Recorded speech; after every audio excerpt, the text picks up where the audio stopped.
Okay. I record you like video. Oh, no, that's video. Oh, there will be too. So, Sidney Poitier was a man who was the first African American male to actually win an Academy Award. He's a really big idol to a lot of African American actors. He's very, very well known in the theater, as well as cinema. He's done a lot of films, a lot of movies, and a lot of production. Okay. So what I did is I took a section, I actually took a story out of this autobiography he wrote called The Measure of a Man.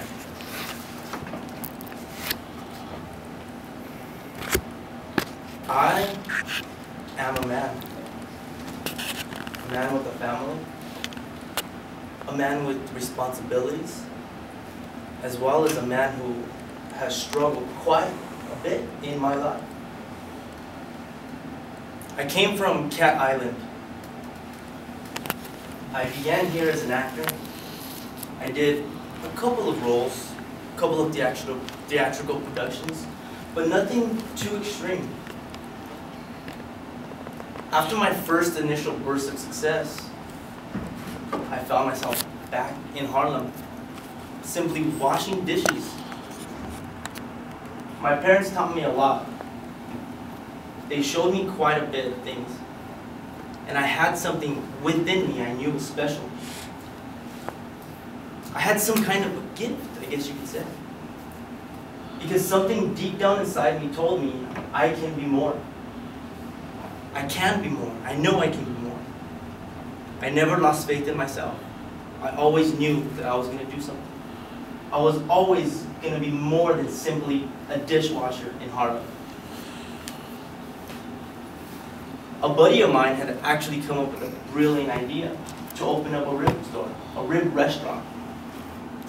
So we scraped together what money we had, and we opened up our rib restaurant. Ribs in the Rough was what it was called. It was a small, very, very small hole in the wall. On a busy night, we had all of 13 people in my restaurant. I did everything. I cooked, I cleaned, I opened, and I closed. From every single rib stack I made to the bowls of coleslaw, I did it. Working at my restaurant was extremely tiring. It wore me down to the core. Everything I did only cost 88 cents a meal. Times were so tough at my restaurant that some nights I would actually have to steal my own milk from my restaurant just to give it to my kids. One day out of the blue, while I was working at my restaurant, I got a phone call. His name was Marty Baum, and he was a big agent in Harlem. Hello, sir. I am looking for Sidney Poitier. Yes, this is Sidney. Oh, good, Sidney. Would you come down? I have something I want to talk to you about. Go over to the Savvy Plaza Hotel in Suite 25. I'll be there waiting for you. So I got washed up and didn't know what to expect. I walked right over, which was across the street from my restaurant. I walked into the office and there was Marty, who was the agent, and there was a director.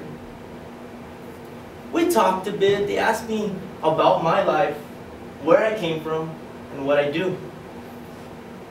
I noticed they looked me up and down to see, I guess, if I could fit this part right. We'd like for you to take home this script. Look it over, and come back tomorrow to read it for us. You know, I felt pretty good reading a script because I've done quite a bit of script reading. So I took my script home and I read it over, I studied it, found out what my character was about. Much to my surprise, I did not like my part. The part they wanted me for was for a janitor at a casino in Phoenix. This janitor was in the midst of a murder case. The mob had killed somebody at the casino, and the mob wanted to take out the janitor. They wanted to take him out because they feared that he would leak some information about who killed this other guy.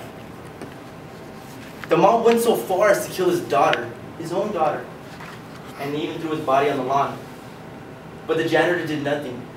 He did not stand up for himself. He just let it go by. Didn't say a word. He kind of let other people fight his own battles. So, the next day I went to the agent's office. So, what did you think of the script? Well, I have to tell you, I cannot play it. You're not gonna play it? No, I can't play it. What do you mean you can't play it? I just simply cannot play it. But it's not a derogatory part. No, it's not. And what happens to this guy in the script is not a racial thing. No, not necessarily. I mean, it could happen to anyone else in the same particular situation. So what is it? I mean, is it, they don't call you names. They aren't doing this to the real you. Yeah, this is all true. Then what is it? I can't tell you. But there is something there that's stopping me from actually doing this part. I just don't want to go into it anymore. Well, listen. That's the way it goes, I guess, but I still just don't understand why you don't want to do this part. I understand. Thank you for your time. So I walked out. I went back to the restaurant, did my normal thing, worked. About 6 months had passed of doing this over and over, working. I got another phone call. Hello, Sydney. Yes? This is Marty Baum calling. Oh yes, how are you, sir? Oh, I'm fine. How are you? What are you doing with yourself? Oh, I'm still here at the restaurant, working. You haven't done any jobs lately, any acting jobs at all? No, I haven't. Well, come down, I want to talk to you.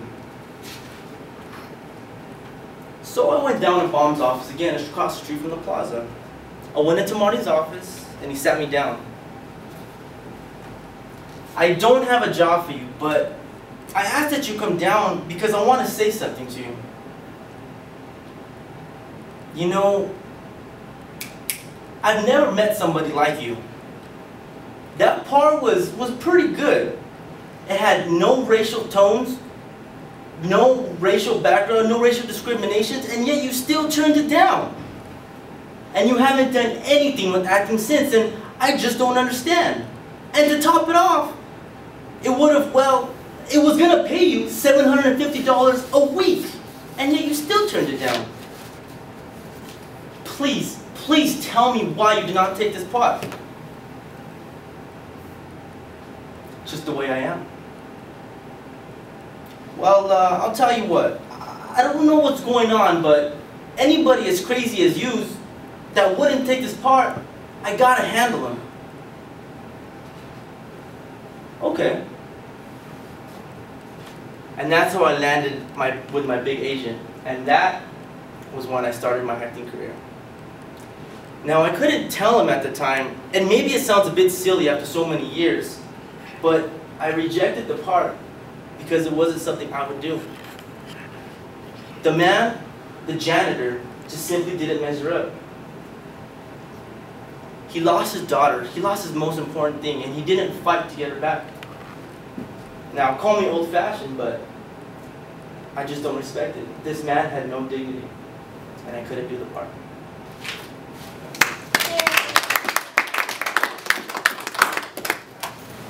Can we take any comment from the group? It was wonderful. And I liked how you got the cheesy, agent, but at first it was cheesy and funny, but then you took it seriously, so good job. Thank You you. did a good job. Yeah, it was awesome. Thanks. Anybody else? Yeah, the accent was really good. I thought, I actually believed that.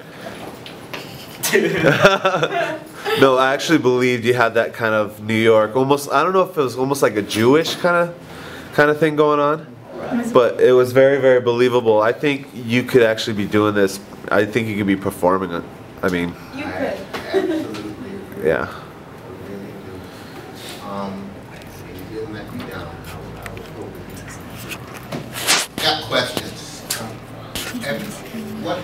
How much performance did you spend? None. I was in a drama class my senior year, but it was just show up for class and do nothing really. So I've actually never really done any acting. I wanted to do acting when I was a kid, and I was always a big ham and stuff, but just never took it anywhere. I'm shocked because I just thought somewhere in your background you had to have done it. You're very, very good. And the other question, how much time did you spend on this? You know what? I started this on Sunday. I was actually gonna do a Stephen King piece, but it kind of, I haven't actually read The Measure of a Man. I kind of wanted to do Sidney Poitier because he's really nothing like me, I guess, the way I normally am. He's very serious, he talks very slow, which is something I don't do at all. And then with the case of the New York agent, I've never done a New York accent before. Never actually tried to do, I've never actually tried to do a voice.